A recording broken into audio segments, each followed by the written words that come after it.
Welcome back to the 12 Days of ChrisBondmas, and today we're looking at my first mainline Mario game review on the channel, and it's one of my personal favorites, Super Mario Galaxy.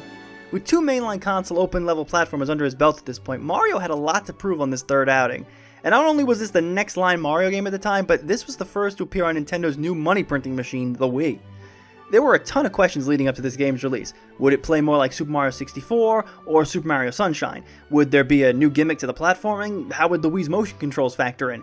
Well, thankfully, Super Mario Galaxy is one of the best games in the Mario series, and I still feel it holds that distinction even with the more recent entries. Now, Mario wrote the book on how to be a platformer with the release of Super Mario 64.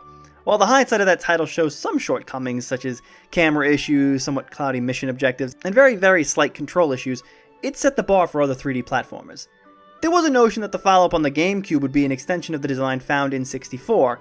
However, Nintendo loves to be Nintendo in the fact that they love to take sequels to a game that does extremely well and proceed to inject it with something new, which changes the entire design philosophy. And sometimes that works out, and then sometimes it doesn't. A good example of this would be Majora's Mask. It still plays like its predecessor, Ocarina of Time, in that you're Link and that you're going around to several dungeons, but the added 3-day time loop and the focus on side quests and side characters makes the game feel versatilely different from Ocarina. Not bad by any means, but different. Sometimes fan bases don't react to different in the best way. So when Mario Sunshine came along and showed Mario rocking a water super soaker jetpack called Flood, the fan base was a little unsure of what to make of it. Sunshine still has kind of a mixed reception from fans. There are those that swear by it and say that Flood adds to the fluid controls that Mario has on his own, creating a different type of Mario game, while other fans felt Flood is a gimmick and didn't belong in the game at all. So in an attempt to quell the fan base from showing up to Nintendo headquarters with pitchforks, Nintendo chose to make the next game a direct sequel to the gameplay found in Super Mario 64, where it's just Mario riding solo, doing his Mario thing. So the plot of Galaxy is that the Star Festival has begun in the Mushroom Kingdom, and Peach decides to send Mario a letter inviting him to take part in the festivities. Mario makes his way to the castle, but before you can say, "Gee, I wonder if something will go wrong," Bowser shows up complete with an airship armada and begins attacking Peach's castle.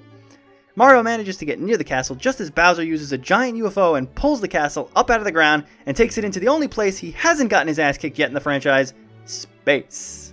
Didn't Bowser do this in Paper Mario? He can't reuse evil plans even if they're from the spin-off games, can he?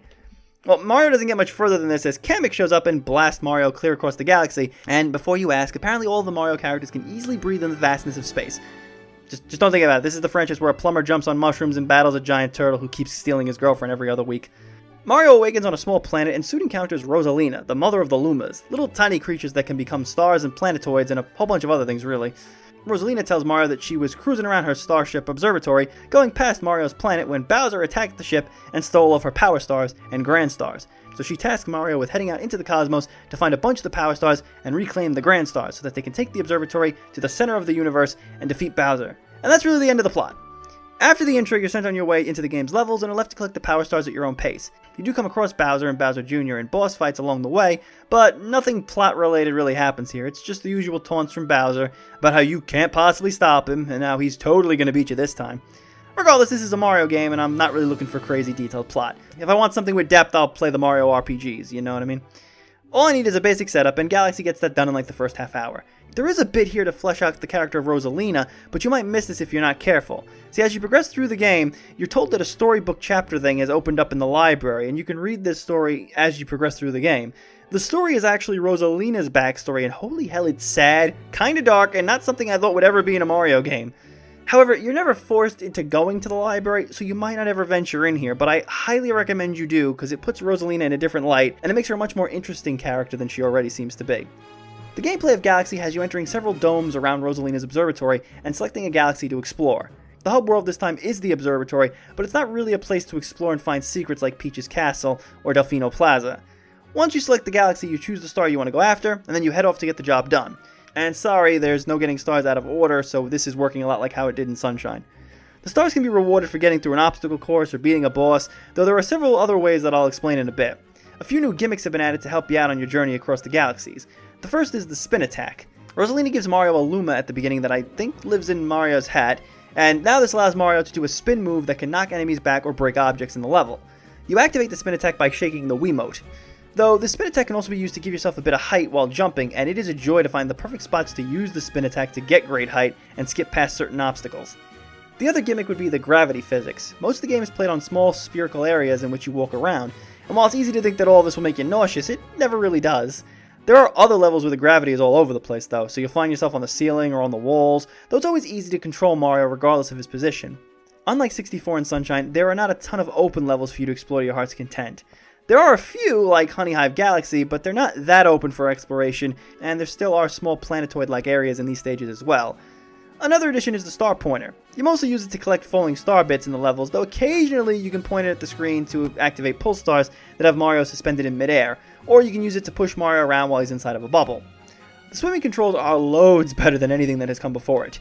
While in the water alone, Mario can use the spin attack to boost himself, and thankfully you can mash this much more frequently in the water than on land. But the best addition is that if Mario picks up a shell in the water, you automatically speed up, and you just have to guide Mario through the water, and the control here is so smooth that these are some of my favorite water levels in the series because of it. In addition to the standard Mario moves and the new features that this game provides, there's also new power-ups for Mario to try out. The first is Bee Mario, which as the name implies, turns Mario into a bee, and you're able to fly with the suit for a limited time and land on flowers and walls that have honeycomb pieces. Then there's Boo Mario, which, surprise, turns you into a boo. No, not that a boo, a boo.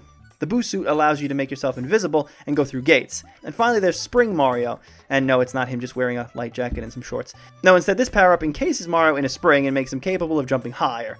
These new power-ups are interesting, though the bee suit is by far used the most, and the boo and the spring power-up only make a few fleeting appearances. The familiar power-ups like the Fire Flower and Ice Flower return, though unlike the suits, these power-ups are attached to a time limit.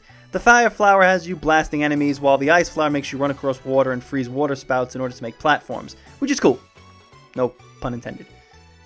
The final addition to the gameplay is the motion control gimmicks. I mentioned the spin attack being performed by shaking the controller, but that feels natural compared to these gimmicks. There are two stages based all around the motion controls. One is ray surfing, where you have to turn the Wii remote to make turns and lift it to jump, while the other is a guide the ball to the goal by standing on it. And here you have to hold the Wii remote like a joystick, and you gotta tilt it to build up or decrease speed. And honestly, while there's only like a few instances of these stages, I never really hated the controls here. I know a ton of people who flat out hate these controls, but I've never really had an issue. It's gimmicky to be sure, but I always made it through the race surfing with no issue, and maybe I fell off the ball once or twice, but it was most likely because I was trying to move fast. However, I do need to clarify something here. If you're playing this on the Switch under the new 3Ds All-Star Collection, I couldn't stand this.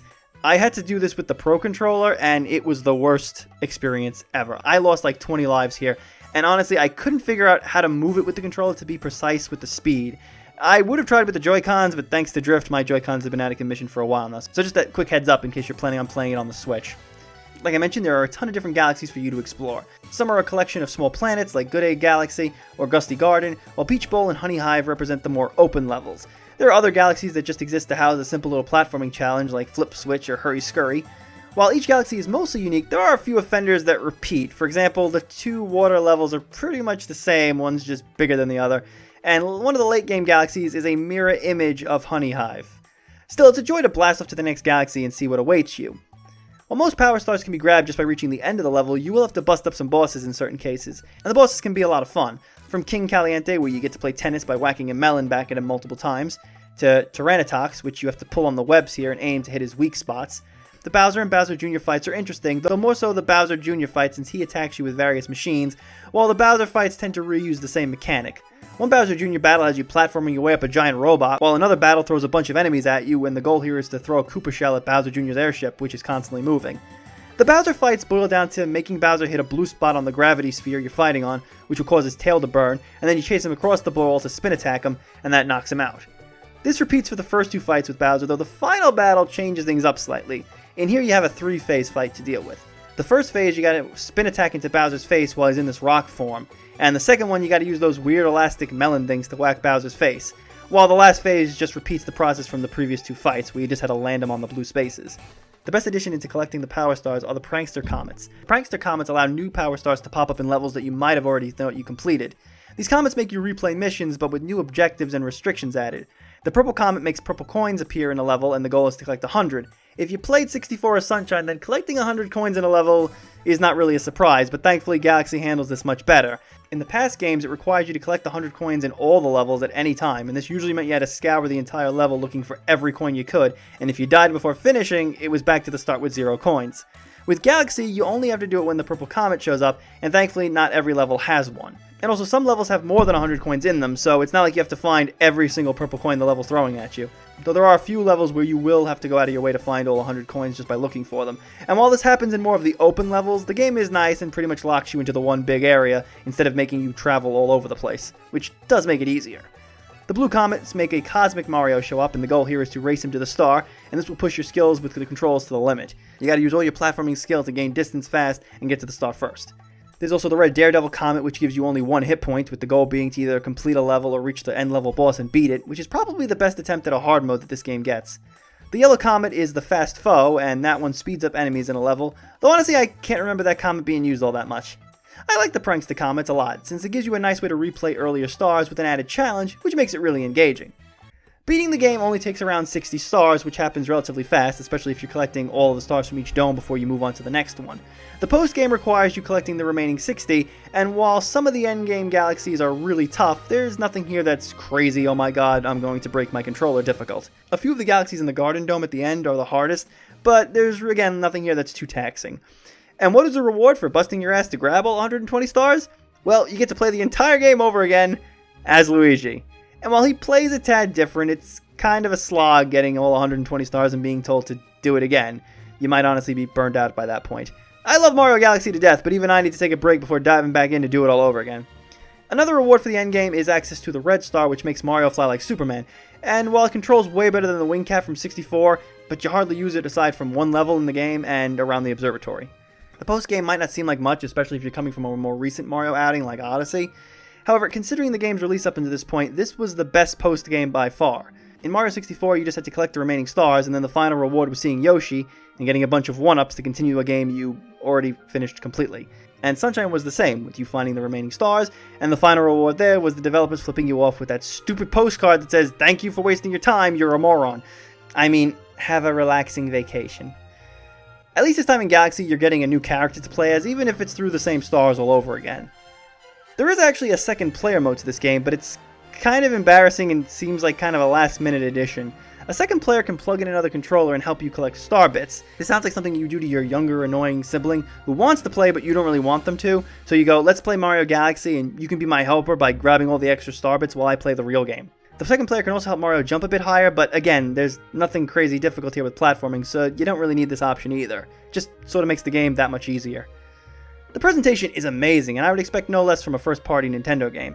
The character models of Mario, Peach, Bowser, and Rosalina are sharp, and their colors pop brilliantly against the backgrounds. All of the galaxies are nicely detailed, and they're all memorable, whether it's the junk littering the level in Space Junk, or the flowers and bushes sprouting out in Gusty Garden, and I can't think of a single galaxy that bored me aesthetically. And then there's the music. Oh my god, the music. For the first time ever, several tracks were recorded with an orchestra, and it sounds divine. There are so many standout tracks: the main title, Rosalina's Observatory, the Star Festival theme, Bowser Fights, Beach Bowl Galaxy, the end credits song, Gusty Garden Galaxy. Jesus Christ, I could listen to this OST for hours. True story, I was kind of out of playing Mario games back in the day when Galaxy first released. I played 64 as a kid, and then I got Sunshine, but I was too young to keep an open mind with that game, and so I ended up putting it to the side because I felt like it wasn't a real Mario game. God, I was a stupid kid. Anyway, I remember it like it was yesterday. It was November of 2007, and I wasn't even really following Galaxy's release information. I was getting ready to buy Assassin's Creed because a friend told me to look into it.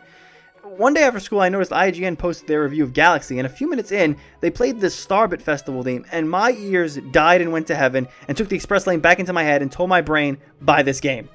Yes, I'm dead serious. I picked up Galaxy just to hear more of the awesome music, and I'm so glad I did, because Mario Galaxy ended up being one of my favorite Mario games for a long time. Well, up until Odyssey came out, but they're close, neck and neck.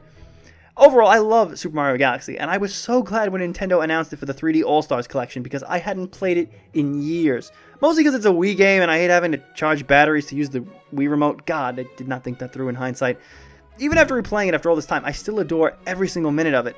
I don't like to call any game perfect, but I really struggle to find anything wrong with Galaxy. Most of the issues I have with it are more of my pet peeves than anything else. Sure, the endgame is kind of a waste as you're just replaying the game as Luigi with no real changes, but it's still better than the reward for completing the past two Mario games 100%.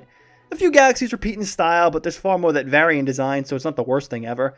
The main game is easy, but this is a Nintendo game after all, so you can't really expect a high level of difficulty, though the Prankster Comets and some late game stars do provide a much needed challenge. I never hit the game over screen on my time with it, but I lost a bunch of lives to the late game content.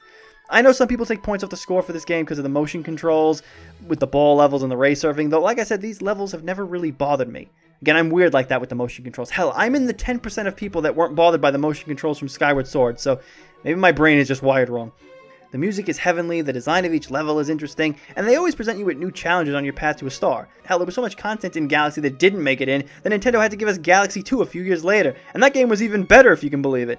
So please, go play this game. I don't care if it's the Wii original or the version on Switch, this is a great Mario game, and if you're looking to see the high point of the series before Odyssey came along, then you can't go wrong picking this up. So come back tomorrow as the 12 Days of ChrisBondmas continue. Thanks for watching.